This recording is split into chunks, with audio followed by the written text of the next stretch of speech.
அலுவலகத்தில் அதிகம் பகிர்ந்து கொள்வது ஆபத்தானது.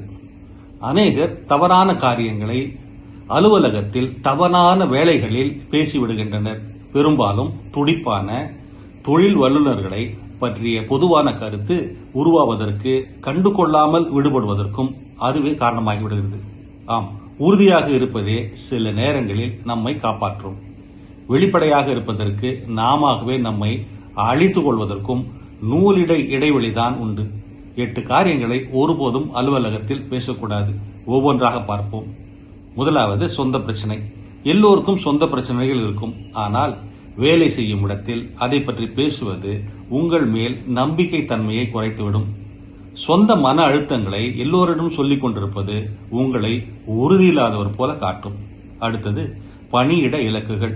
உங்கள் வேலையை என்னிடம் கொடுத்து பாருங்கள். பெரும்பாலும் இது நல்ல வரவேற்பை பெறாது.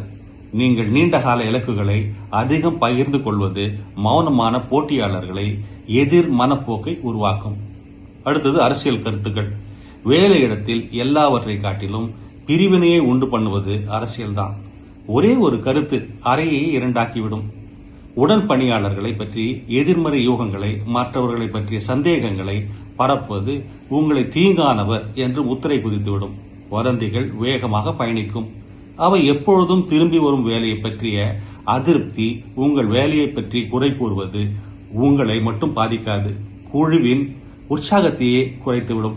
நிர்வாகம் உங்கள் அதிருப்தியை செயல்திறன் பாதிப்பாக அல்லது மனப்பான்மை, எப்படி சொல்வதென்றால் ஆட்டிடியூட் பிரச்சனையாக பார்க்கக்கூடும்.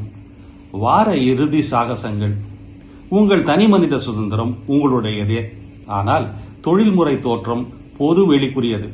அதிகமாக விஷயங்களை பகிர்ந்து கொள்வது காலப்போக்கில் உங்கள் நற்பெயரை கெடுத்துவிடும். அர்ப்பணிப்பு குறைபாடு.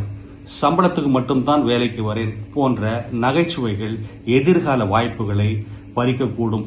யார் மேல் முதலீடு செய்கிறார்களோ அவர்களுக்கே வாய்ப்பு அதிகம். வித்தியாசங்களை வெளிச்சு போட்டு காட்டாதீர்கள். பொருளாதார நெருக்கடி. மற்றவர்கள் இறக்கப்படலாம், உனக்கு வேலைதான் என்று சொல்லலாம், சாதகமற்ற கேள்விகளை எழுப்பலாம்.